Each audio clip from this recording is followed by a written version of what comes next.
बेटा अभी कंसेप्ट्स पढ़ेंगे, क्वेश्चंस पढ़ेंगे बेस्ड ऑन ग्राफ। 3 टाइप के ग्राफ आपको पढ़ने होते हैं। एक तो जिसको हम लोग कहते हैं एसटी ग्राफ, फिर पढ़ना होता है वीटी ग्राफ, उसके बाद में एटी ग्राफ। क्या चीज़ है ये? इसको कहा जाता है एस मतलब डिस्प्लेसमेंट या पोजीशन से आप डिनोट कर सकते हैं इसको। So it's a position time graph, velocity time graph, acceleration time graph. हम सब जानते हैं कि किसी भी ग्राफ की पढ़ाई, ग्राफ के लिए आपको 2 एक्सिस की जरूरत होती है ना, what you call it as a X axis, Y axis. ये एक्स एक्सिस या वाई एक्सिस मतलब क्या? Those are nothing but variable. तो हम लोग यहाँ पे वेरिएबल की ही बात कर रहे हैं कि टाइम के हिसाब से कैसी पोजीशन चेंज होगी, टाइम के हिसाब से कैसे वेलोसिटी चेंज हो रहा है, टाइम के हिसाब से कैसे एक्सेलरेशन चेंज हो रहा है। इन सब चीज़ों की हमको पढ़ाई करनी है। या आपका टाइम यहाँ पे रहेगा, यहाँ पे पहली बार एस टी ग्राफ में एस रहेगा, फिर वी आएगा, फिर ए आएगा। ऐसे हम लोग ग्राफ की पढ़ाई स्टार्ट करते हैं। बट इन ग्राफ की पढ़ाई के लिए आपको बेसिक मैथ्स आना चाहिए, जो आपको पढ़ा के हो चुका है। बेसिक मैथ्स में पहली चीज जो आपने पढ़ी थी कि अगर कोई भी स्ट्रेट लाइन आपने बनाया तो उस स्ट्रेट लाइन का स्लोप जो है वो कांस्टेंट होता है। इस स्ट्रेट लाइन का स्लोप क्या होता है? कांस्टेंट होता है। और ये स्लोप कैसे निकालते हैं? 2-3 तरीके बताए थे। इस स्ट्रेट लाइन ने पॉजिटिव एक्स एक्सिस के साथ जो एंगल बनाया थीटा, उसका आप टैन थीटा कर दो, ये हो जाएगा आपका स्लोप निकालने का तरीका।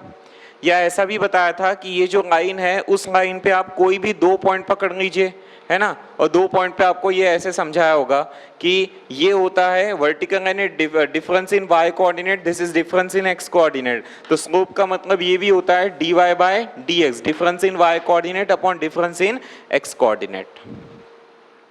सो आप ऐसा भी सोच सकते हैं। ये बात हुई स्ट्रेट लाइन की। कभी कभार ये होता है कि ग्राफ में स्ट्रेट लाइन न बनते हुए कर्वेचर बन जाएगा, कर्व बन जाएगा, है ना। मीनिंग आपके पास में ऐसा कोई फंक्शन दिया हुआ है, ऐसा कोई कर्व बन गया और आपसे कुछ पूछता है कि भैया ये कर्व का स्लोप निकालिए। तो कर्व का स्लोप निकालने के लिए अब ये देखो, कर्व पे कितने पॉइंट्स है? इनफाइनाइट पॉइंट्स है। आपने ये वाला पॉइंट पकड़ा, इस पॉइंट पे आपने टेंजेंट बनाया, ठीक है। फिर आपने ये पॉइंट पकड़ा, इस पॉइंट पे आपने टेंजेंट बनाया, ऐसे। और यहां पे मान के चलो ये हो गया आपका X axis and Y axis. ध्यान दीजिएगा, ये एंगल अलग है, ये यहां पे जो आपको एंगल दिख रहा है ये एंगल डिफरेंट है, थीटा 2। तो कभी भी कर्व के लिए जितने अनगिनत पॉइंट्स है, उन अनगिनत पॉइंट्स पे अनगिनत डिफरेंट टेंजेंट्स बनेंगे। And according to those different tangents, you will be observing different theta. और अगर थीटा डिफरेंट है तो tan थीटा भी डिफरेंट रहेगा, मतलब स्लोप भी डिफरेंट रहेगा। मतलब कर्व के हर पॉइंट पे स्लोप जो है वो डिफरेंट आएगा। Point to be noted, straight line का स्लोप कांस्टेंट होता है और कर्व का स्लोप कांस्टेंट नहीं होता है। कर्व पे हर पॉइंट पे डिफरेंट टेंजेंट बनेगा, डिफरेंट टेंजेंट का डिफरेंट एंगल में बनेगा and hence there will be different slope. इन सब चीजों की हम लोग को चर्चा करना है अभी हमारे ग्राफ के सेक्शन के अंदर। आपको मैथ्स में ये भी पढ़ाया था what do you mean by increasing function and decreasing function. तभी मैंने बोला था आपको, ट्रिगोग्राफ में पढ़ाया था, याद करो, कि tan theta is an increasing function. Okay, tan theta is an increasing function. Increasing function का मतलब मैं हमेशा बताते रहता हूं, जैसे इनपुट का बिहेवियर वैसे ही आउटपुट का बिहेवियर। मीनिंग व्हाट, अगर थीटा 1 और थीटा 2 में कनेक्शन है ये ऐसा, तो जब आप इसका tan करोगे तो tan थीटा 1 और tan थीटा 2 में भी सेम रिलेशन एग्जिस्ट करेगा, क्योंकि थीटा इनपुट है, उसके ऊपर tan चढ़ने से ये टोटल आउटपुट बनेगा। तो the relation in input serves the same for the output because the tan is an increasing function. Now suppose करिए tan की जगह मैं यही चीज कॉट के लिए नोट करता, तो कॉट के लिए जो इनइक्वालिटी का साइन है वो घूम जाता, क्योंकि कॉट फंक्शन कैसा है? डिक्रीजिंग फंक्शन है। इन सभी बातों की जो भी हम लोगों ने पढ़ रखा था फेज 1 में बेसिक मैथ्स में, उन सब का हम लोग को अभी यूज होगा। शुरुआत करते हैं। सबसे पहला एसटी ग्राफ।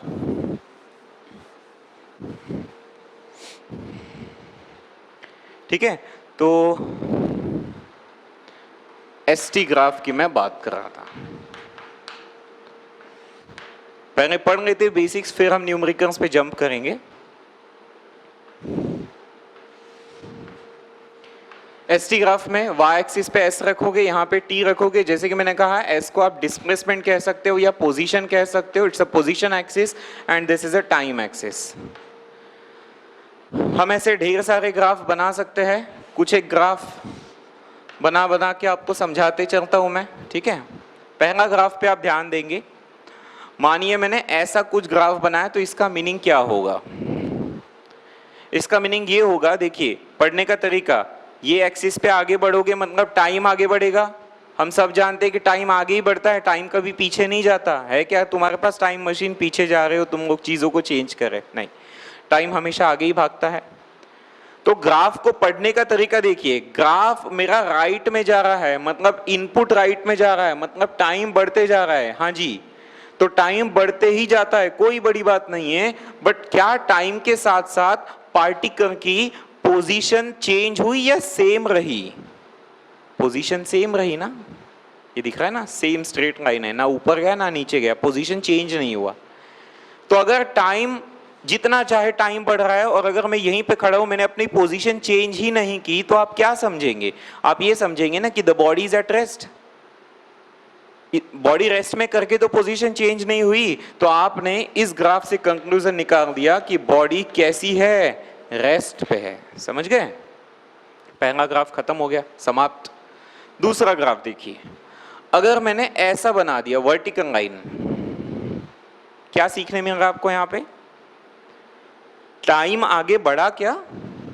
अरे आप देखो ना, ये जो ग्राफ है ये ना ही राइट में गया, लेफ्ट में तो जाने का सवाल ही पैदा नहीं होता। ग्राफ राइट में नहीं गया मतलब टाइम बढ़ा ही नहीं। बिना टाइम बढ़े बताओ क्या पोजीशन चेंज हुआ? हाँ देखो, पोजीशन के अंदर ये एक्सिस है, ये है ना, तो हाँ जी पोजीशन तो चेंज हो रहा है। क्या ऐसा हो सकता है कि मैं मेरे बॉडी की पोजीशन चेंज करूं बिना टाइम चेंज किए? अरे ऐसा हो ही नहीं सकता भाई। तुम कितने भी फास्ट भाग जाओ, कितना भी फास्ट चले जाओ, आपकी बॉडी को पोजीशन चेंज करने के लिए कुछ तो सेकंड्स लगेंगे, कुछ माइक्रो सेकंड्स तो लगेंगे। टाइम को कोई रोक नहीं सकता, और आपने इस डायग्राम में टाइम को रोक दिया है, बिना टाइम को आगे बढ़ाए आपने पोजीशन चेंज किए। So is it possible? No, it is not possible. तो आप कहोगे कि सर ऐसे टाइप का ग्राफ कभी पॉसिबल ही नहीं है। अच्छा, इसकी बात मैं आपको बता दूं कि क्या हमारा ग्राफ, हमारा ये जो एक्स एक्सिस है फॉर राइट नाउ, ये दोनों आपस में पैरेलल है। पैरेलल मतलब इनके बीच का एंगल जीरो है। एंगल जीरो है तो इसका स्लोप कैसे आएगा? tan zero. tan जीरो मतलब क्या होता है? जीरो। तो बेटा एमसीक्यू में ये भी आप सोच लेना। ऐसे भी सवाल हो सकता है कि एसटी ग्राफ में अगर कोई ग्राफ है, कोई लाइन है जिसका स्लोप जीरो है, तो समझ जाना बॉडी रेस्ट पे है। यहां पे ध्यान दो, कितना एंगल बना? 90। तो इसका स्लोप कैसे आएगा? tan 90। और बेटा जी tan 90 डिफाइंड नहीं होता है, वो इनफाइनाइट होता है। तो अगर आपसे कहा गया कि एक ऐसा ग्राफ बन रहा है जिसका स्लोप डिफाइंड ही नहीं है एसटी ग्राफ पे, तो आप कहोगे कि सर ऐसा तो कोई मोशन ही नहीं हो सकता, this is not possible at all. क्या है ये भी आप समझ लो। m का मतलब मैं क्या कह रहा हूं? m का मतलब I am talking about slope, right? Okay, slope के लिए तो सर आपने कुछ और भी पढ़ाया था ना। आपने कहा था सर कि स्लोप का मतलब होता है dy by d x. dy by d x मतलब difference in y coordinate upon difference in x coordinate. Tell me, y coordinate कौन है यहाँ पे? s के करस्पॉन्डिंग है, मतलब ऊपर में ds आएगा और x कोऑर्डिनेट की जगह t है, तो यहाँ पे ds बाई dt आएगा। याद करो, इसके पहले के वीडियोस में आपको कैलकुलस बेस्ड क्वेश्चन पढ़ाए थे, तब आपको याद होगा s मतलब डिस्प्लेसमेंट, v मतलब वेलोसिटी, a माने एक्सेलरेशन। तो जब आप इसका डेरिवेटिव करते हो तो वेलोसिटी के डेरिवेटिव से क्या आता है? Acceleration. That's what I am talking about. तो आपको बताया था कि v का मतलब क्या होता है? ds बाई dt, याद है ना? इसके डेरिवेटिव से वेलोसिटी आएगा। तो मतलब ये चीज क्या है? वेलोसिटी। मतलब ये समझा कि स्लोप मतलब वेलोसिटी। स्लोप को किससे डिनोट करते हैं? m से। तो याद रखना, अब ये मैं बहुत इंपॉर्टेंट पॉइंट बता रहा हूं कि एसटी ग्राफ जब भी बनेगा तो एसटी ग्राफ का स्लोप मतलब ही वेलोसिटी, मतलब ये जो स्लोप आया यही वेलोसिटी, ये जो स्लोप आया यही वेलोसिटी। अब आपको ज्यादा समझ में आएगा, अगर बॉडी का वेलोसिटी जीरो है, बॉडी का वेलोसिटी जीरो है मतलब उसके पास स्पीड नहीं है, मतलब आप कह रहे हो ना कि बॉडी काय पे है, रेस्ट में। यहां पे आपने क्या कहा, बॉडी का वेलोसिटी, बॉडी का स्पीड इनफाइनाइट है। अरे दुनिया में कोई चीज है क्या जिसका स्पीड इनफाइनाइट है? ये कौन सी बात हुई भाई? सबसे फास्टेस्ट चीज तो लाइट है, और लाइट का स्पीड भी डिफाइंड है 3 लाख मीटर पर सेकंड। उससे फास्टेस्ट तो अभी तक कोई चीज पता ही नहीं चली हम लोग को। So again this is very absurd, इसलिए ये ग्राफ को हमने पॉसिबल नहीं है ऐसा मान लिया। और आगे बढ़ते हैं। ये दो ग्राफ समझ में आ गए आपके, है ना?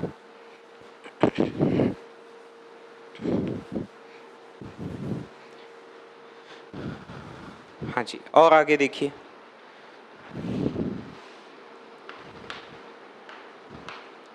अगर मैंने कोई ग्राफ ऐसे बना दिया, सपोज इस टाइप का कुछ बना दिया, तो इस ग्राफ का मीनिंग क्या होगा? क्या इस ग्राफ में, इस ग्राफ के साथ साथ जब मैं ग्राफ के साथ जा रहा हूं तो कहीं ना कहीं राइट में जा रहा हूं तो टाइम बढ़ रहा है? यस, टाइम तो बढ़ना ही बढ़ना है। और इस ग्राफ के साथ जा रहा हूं मतलब मैं ऊपर भी जा रहा हूं, राइट अवे, ऊपर भी जा रहा हूं। ऊपर जा रहा हूं मतलब सिंपली आप ये कह सकते हैं कि अगर मैं आपको ऐसे पढ़ाने की कोशिश करूं, सपोज यहाँ पे ये टाइम t1 था, यहाँ पे ये टाइम t2 था, तो आप देख रहे हैं t1 के टाइम पे यहाँ पे s1 था, और यहाँ टाइम t2 के टाइम पे पोजीशन अलग है s2। तो टाइम के साथ साथ पोजीशन चेंज हो रही है। अगर टाइम के साथ साथ पोजीशन चेंज हो रही है मतलब आपका बॉडी मोशन में है, और मोशन में है तो आपके पास स्पीड होगा। अरे मोशन में है मतलब आपके पास स्पीड होगा। अभी इसका स्पीड कितना है वो चेक करते, तो सब लोग सुनो, ये जो है ये एक स्ट्रेट लाइन है, और स्ट्रेट लाइन का स्लोप क्या पढ़ा था, कांस्टेंट होता है। और अभी 2 मिनट पहले बताया था कि st का स्लोप यानी ही v होता है, माने v कांस्टेंट है। देखिए v कांस्टेंट है। अरे जब वेलोसिटी कांस्टेंट होता है तो कौन सा मोशन होता है, यूनिफॉर्म मोशन होता है। और जब यूनिफॉर्म मोशन होता है तो एक ही फॉर्मूला है, speed equals to distance upon time. और इसी को अलग अलग फॉर्मेट्स में हम लोग पढ़ते, जैसे average velocity equals to average displacement upon time type की चीजें। ठीक है, समझ में आ गया कि इसमें क्या था, एक स्ट्रेट लाइन था। अच्छा, आप यहां पे ये भी देख सकते बेटा कि ये जो मैंने लाइन बनाया, अगर मैं इसको एक्सटेंड करके देखता तो यहाँ पे ये जो एंगल बना है पॉजिटिव एक्स एक्सिस के साथ थीटा, ये एक्यूट एंगल है। मैंने आपको बताया था कि अगर ये एक्यूट एंगल है तो ऐसे में जो स्लोप है, जो टैन थीटा है, टैन ऑफ एक्यूट कितना आता है, पॉजिटिव, तो इसका स्लोप पॉजिटिव। लेकिन स्लोप का मतलब ही क्या होता है, वेलोसिटी, मतलब इसका वेलोसिटी क्या रहेगा, पॉजिटिव। अगर वाइस वर्सा आप बात करते हैं, मतलब अगर ये लाइन इस टाइप का होता, देखिए ऐसे भी तो हो सकता था, ऐसे भी तो हो सकता था, क्या दिक्कत है? यहाँ पे भी टाइम आगे बढ़ ही रहा है, यहाँ पे भी पोजीशन चेंज हो ही रही है। लेकिन इसमें क्या होता, अगर आप इसको एक्सटेंड करके देखते तो ये ऑब्ट्यूस एंगल थीटा है बेटा, और ऑब्ट्यूस एंगल जब होता है तो मैंने बताया था टैन ऑफ ऑब्ट्यूस कितना आता है, निगेटिव आता है, और निगेटिव आता है टैन थीटा मतलब ही स्लोप, और स्लोप मतलब ही वेलोसिटी, तो वेलोसिटी का वैल्यू क्या होता है, निगेटिव। आपको याद है मैंने पढ़ाया था वेलोसिटी पॉजिटिव और निगेटिव का मतलब, आपका जो भी ओरिजिन है वहां से आप साइन कन्वेंशन कंसिडर करते हो। मान के चलो इधर जाऊंगा तो पॉजिटिव, और अगर वापस इधर आऊंगा तो फिर निगेटिव। ऐसे साइन कन्वेंशन हम लोग यूज करते हैं अपने क्वेश्चंस में। तो उसके हिसाब से मैंने बताया V positive and V negative की कहानी यहाँ पे। चलिए डन, अब आगे।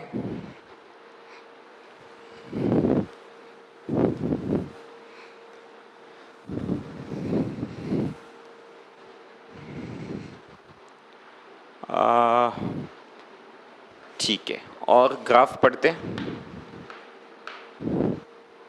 दो ग्राफ साइमल्टेनियसली पढ़ते हैं एस टी के। अब देखिए, अगर मैंने ऐसा ग्राफ बना दिया, या मैंने ऐसे ग्राफ बना दिया, तो इसका मीनिंग क्या होगा? ठीक है, इसमें आप ध्यान देंगे ये स्ट्रेट लाइन तो नहीं है, ये तो कर्वेचर है। और जब कर्वेचर होता है तो मैंने बताया था कि जो स्लोप होता है, स्लोप वो कांस्टेंट नहीं होता है, शुरुआत में ही बताया था, बेसिक मैथ्स में भी समझाया था। क्योंकि कर्व है तो number of points, infinite points है, उन पे इनफाइनाइट डिफरेंट टेंजेंट्स बनेंगे, मतलब हर एक पे डिफरेंट टेंजेंट, तो हर एक का स्लोप जो रहेगा वो डिफरेंट रहेगा। स्लोप डिफरेंट है मतलब स्लोप कांस्टेंट नहीं है। सिमिलर सिचुएशन यहां पे आएगी कि स्लोप कांस्टेंट नहीं है। अब बता चुका हूं मैं कि st का स्लोप मतलब वेलोसिटी होती है, तो आप ये कह दो कि वेलोसिटी कांस्टेंट नहीं है दोनों ही केसेस में। अब और सुनेंगे, सर जब वेलोसिटी कांस्टेंट नहीं है इसका मतलब ये एक्सेलरेटेड मोशन है। अरे बराबर है कि नहीं? वेलोसिटी कांस्टेंट नहीं है मतलब आप इसको ऐसा भी कहते हैं ना, नॉन यूनिफॉर्म मोशन, क्योंकि यूनिफॉर्म मोशन में तो स्पीड कांस्टेंट होती है, सो ये non uniform motion, this is also for non uniform motion. और जब मोशन नॉन यूनिफॉर्म है, जब स्पीड चेंज हो रही है, जब वेलोसिटी चेंज हो रही है, दैट मींस उसके अंदर एक्सेलरेशन है। ये तो 9th में पढ़ते, if there is change in velocity then there must be some acceleration, sometimes there might be a retardation. Velocity constant नहीं है मतलब या तो वेलोसिटी बढ़ेगा या तो वेलोसिटी कम होगा, या तो एक्सेलरेट होगा या तो रिटार्ड होगा। समझते हैं? यहां पे मैं क्या करता हूं, यहां से कोई दो पॉइंट कंपैरिजन के लिए मान के चलता हूं, ये दो पॉइंट, ये फर्स्ट पॉइंट, ये सेकंड पॉइंट, टाइम के साथ साथ ना, ऐसे राइट में हमने डिस्कस किया। 1 पे हम लोगों ने एक टेंजेंट बनाया ऐसे, 2 पे भी टेंजेंट बनाते, ये मैंने 2 पे टेंजेंट बनाया ऐसे। ये जो आपका 1 पे टेंजेंट बना ये एंगल θ1 है और 2 पे क्या है, θ2। अब जल्दी से सबको ये दिखा है क्या कि इस केस में θ2 इज ग्रेटर देन θ1, इसका मतलब corresponding tan θ2 is greater than tan θ1। याद है tan थीटा मतलब स्लोप होता है, तो m2 is greater then m1, मतलब v2 is greater then v1। समझ रहे? v2 is greater then v1। v2 मतलब ये इस पोजीशन पे जो वेलोसिटी है v2 और इस पोजीशन पे जो वेलोसिटी है v1, v2 बड़ा है v1 से, इसका मतलब स्पीड बढ़ते जा रही है। अरे देखो ना भाई, सेकंड पॉइंट पे बड़ी स्पीड है, यहाँ छोटी स्पीड है, मतलब यहाँ पे आप कहोगे कि वेलोसिटी इज इंक्रीजिंग। क्या कहोगे? Velocity is increasing. इसके बारे में जानते हैं। यहाँ पे कुछ पॉइंट्स नोट करते हैं, ये एक पॉइंट, ये दूसरा पॉइंट, ये फर्स्ट पॉइंट मानो, ये सेकंड पॉइंट मानो। फर्स्ट पे ग्राफ निकाला, ये ऐसा आएगा लगभग, और सेकंड पे हमने निकाला तो ये ऐसे आएगा, इस टाइप का कुछ। इसको मैं इधर तक एडिट कर लेता हूँ, ये ग्राफ। ये देखो, ये फर्स्ट के लिए θ1 है और ये सेकंड के लिए θ2 है। अब आप सब लोग बता सकते हैं कि θ1 और θ2 में बड़ा कौन सा एंगल है? बड़ा है θ1, मतलब tan θ1 is going to be greater than tan θ2। tan θ1 मतलब m1 is greater then m2, मतलब v1 is greater then v2, मतलब पहले स्पीड ज्यादा थी फिर स्पीड कम है, मतलब पहले स्पीड ज्यादा थी फिर स्पीड कम है, यानी स्पीड घट रही है, स्पीड रिड्यूस हो रही है। यहाँ पे velocity is decreasing, velocity decrease होती है तो डेसेलरेशन, वेलोसिटी इंक्रीज होती है तो एक्सेलरेशन। हालांकि दोनों ही केसेस में जितने थीटा बने ये सब एक्यूट है, और एक्यूट का मतलब होता है कि वेलोसिटी कैसी है? पॉजिटिव है। यहाँ भी वेलोसिटी पॉजिटिव है, वहाँ भी वेलोसिटी पॉजिटिव है, बट यहाँ पे वेलोसिटी इंक्रीजिंग है, so it is an accelerated motion. यहाँ वेलोसिटी डिक्रीजिंग है, so it is a retarded motion, decelerated motion. कुछ भी याद नहीं करना है, टाइम पे हल्की फुल्की मैथमेटिकल स्किल से आपका आंसर आ जाएगा। अभी आप नए नए हैं, करके थोड़ी दिक्कत हो सकती है, बट ये चीज़ ऐसी ही है, मतलब इतना लिखने की ज़रूरत भी नहीं पड़ती, देख के समझ में आता है। ठीक है, और भी इसमें बहुत डिटेल्स होती है, पढ़ते चलेंगे। बहुत टाइम है अपने पास में अभी।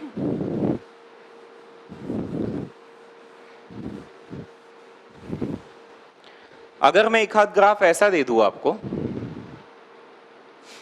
सपोज ये आपका टाइम है, ये आपका एस है, एस माने पोजीशन, और एक हाथ ग्राफ मैंने ऐसा बना के दे दिया, ठीक है।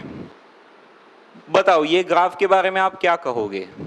सवाल क्या है देखिए, सर मैंने कोई भी एक टाइम पिक किया और यहाँ से वर्टिकल लाइन खींच लिया, तो इसी टाइम t1 पे पहले तो इसका पोजीशन s1 दिखाया और फिर इसका पोजीशन यहाँ पे s2 दिखाया, दो जगह कट किया ना रे, ये और ये।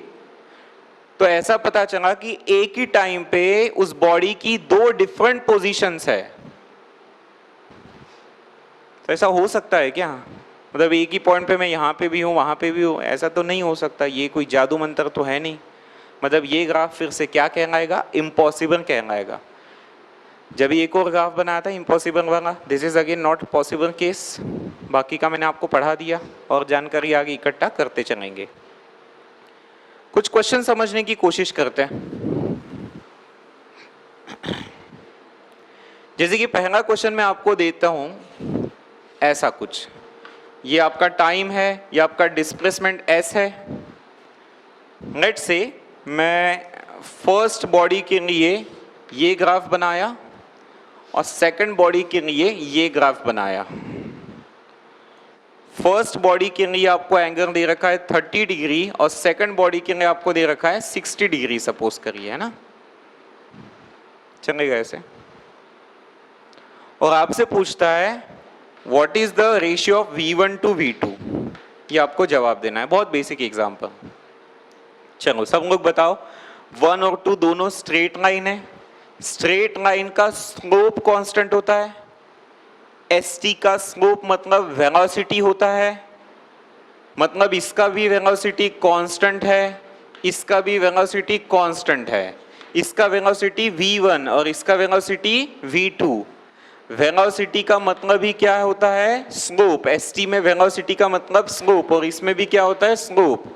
बताओ स्लोप को कैसे लिखते हैं? tan theta. लेकिन यहाँ पे tan थीटा देखो ऑरेंज वाले के लिए कितना है? 30 डिग्री है और इसके लिए कितना आएगा? tan 60 डिग्री आएगा। अच्छा tan 60 √3 होता है और ये कितना होता है? 1/√3। तो आपका जवाब आपके पास आ गया।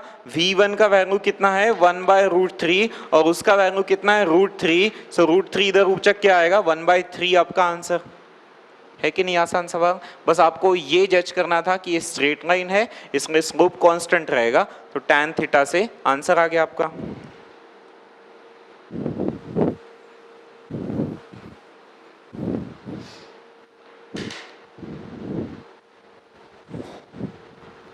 ठीक है, आगे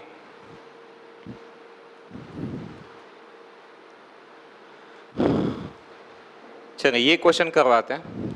For a particle moving in a straight line, the position time graph is as shown। ये position time graph दिया है, इसको मैं थोड़ा बड़े पैमाने पे यहाँ पे बना लेता हूँ, विजिबिलिटी अच्छी आएगी।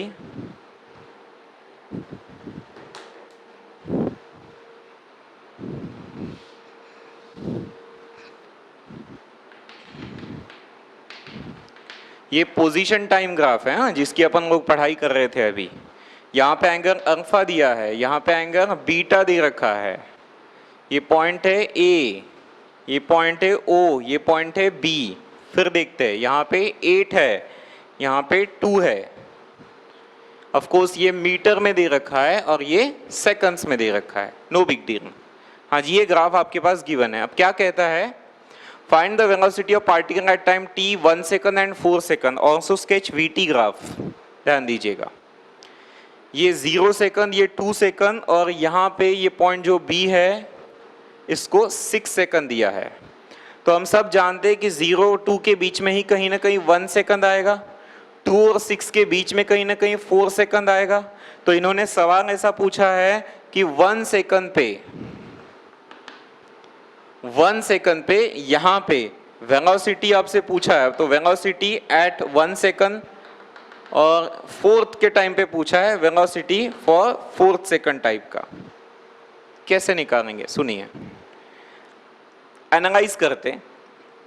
देखिए O से लेके A, ग्राफ O से लेके A मतलब 0 से लेके 2 सेकंड्स, इसके टाइम पे एक स्ट्रेट लाइन है, दिख रहा है सबको स्ट्रेट लाइन। स्ट्रेट लाइन में स्लोप कांस्टेंट होता है, किसका स्लोप? st का स्लोप। बताओ st का स्लोप वेलोसिटी होता है, मतलब वेलोसिटी क्या है? कांस्टेंट। मतलब गाड़ी 0 से लेके 2 सेकंड में उसका स्पीड कांस्टेंट था। चलिए निकालते, वेलोसिटी यानी स्लोप होता है, चलो स्लोप निकालते। O से लेके A, ये स्ट्रेट लाइन का स्लोप निकालते। स्लोप के लिए या तो tan थीटा का इस्तेमाल होता है, थीटा यहाँ पे साफ तौर पे दिया नहीं, अल्फा की वैल्यू नहीं दी है, तो स्लोप निकालने का एक दूसरा तरीका बताया था dy/dx। मतलब क्या करना, देखिए जो भी पॉइंट है, ये A पॉइंट है और ये O पॉइंट है, इन दोनों पॉइंट्स के बीच में वर्टिकल का डिफरेंस अपॉन हॉरिजॉन्टल का डिफरेंस। बोलो वर्टिकल का डिफरेंस 8 है और हॉरिजॉन्टल का डिफरेंस 2 है, तो ये जो वेलोसिटी आएगा वो आएगा 8/2 माने 4 मीटर पर सेकंड। ऐसा हुआ।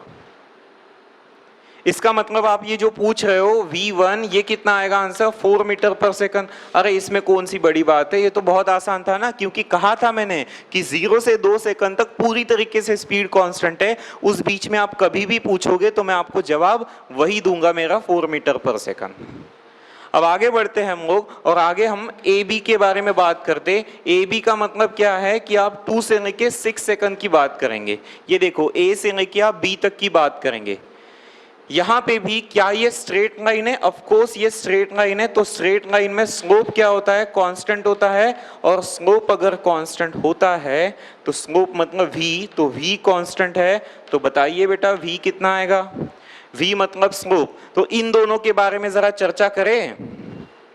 बताइए इनके बीच का y कोऑर्डिनेट कितना है? y कोऑर्डिनेट में डिफरेंस अभी भी 8 है, a और b में देखो 8 है, और A और B में हॉरिजॉन्टल गैप कितना है? 2 और 6 में गैप कितने का होता है? ये गैप कितने का है? 4 का ना, मतलब 8/4। तो ये आंसर आएगा बेटा 8/4, और मतलब होता है 2 मीटर पर second.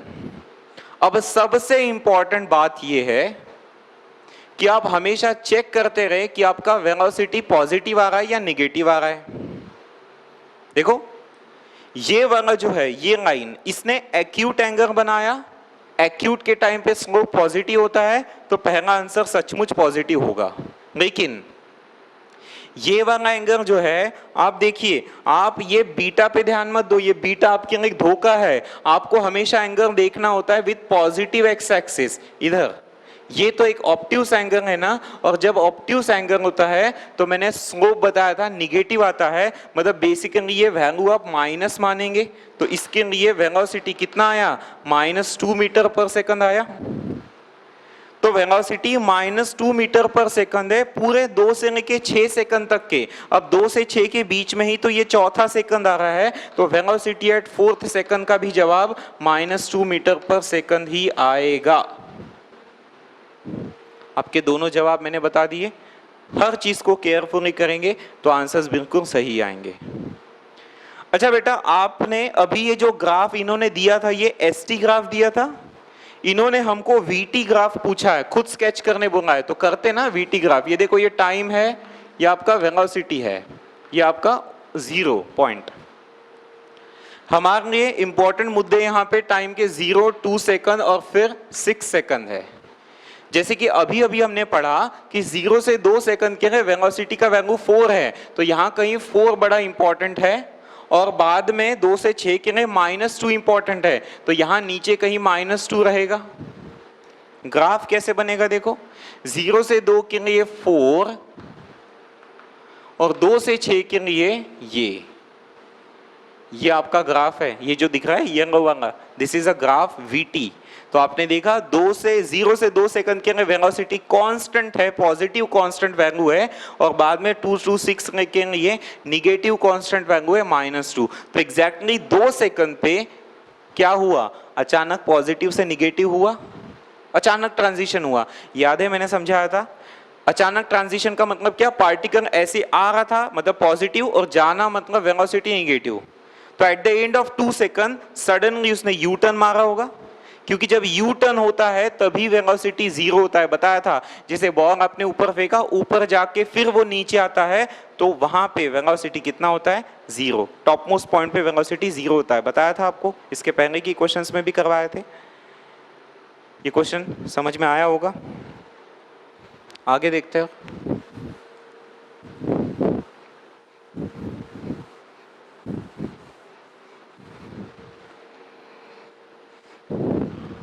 Next, consider the following ST graph. What conclusion can be drawn regarding the velocity of particle? ये ग्राफ दिखाई दे रहा है अच्छे से, ठीक है, क्लियर। अगर ये ग्राफ दिखाई दे रहा है तो मैं यहीं पे बात कर लेता हूं। ये ST ग्राफ है, इसमें O से लेके A ये कॉन्केव अपवर्ड है, बना ही लेते यार, 2 मिनट का तो काम है। ये T, ये S, ये ओरिजिन। ग्राफ मान के चलो ऐसा है, ऐसे मैंने क्लियर कर दिया। ये O, ये पॉइंट A, ये पॉइंट B और ये पॉइंट C, ठीक है। क्या देखने को मिल रहा है आपको, O से लेके A concave upward, A to B straight line and B to C concave downward है वो। आपको इन अलग अलग सेगमेंट में वेलोसिटी की परिस्थिति बतानी है। अब ध्यान देंगे, A से लेके B तक के स्ट्रेट लाइन है, स्ट्रेट लाइन का स्लोप कांस्टेंट, ST का स्लोप मतलब वेलोसिटी, तो इस फेज में वेलोसिटी कांस्टेंट है। यहां कर्व है तो कर्व में वेलोसिटी कांस्टेंट नहीं होती है। यहां भी कर्व है, वेलोसिटी कांस्टेंट नहीं होती है। सर अगर वेलोसिटी कांस्टेंट नहीं होती है तो वेलोसिटी या तो बढ़ रही होगी या तो कम हो रही होगी, बताइए। तो मैं बता रहा हूं, देखिए इसके पहले आपको मैंने यहाँ पे ऐसे 2 ग्राफ पढ़ाए थे, याद होगा। एक पहला ग्राफ कॉन्केव अपवर्ड था, दूसरा कॉन्केव डाउनवर्ड था। देखो कॉन्केव अपवर्ड में समझा के दिया था, मैं रिपीट नहीं करता हूं।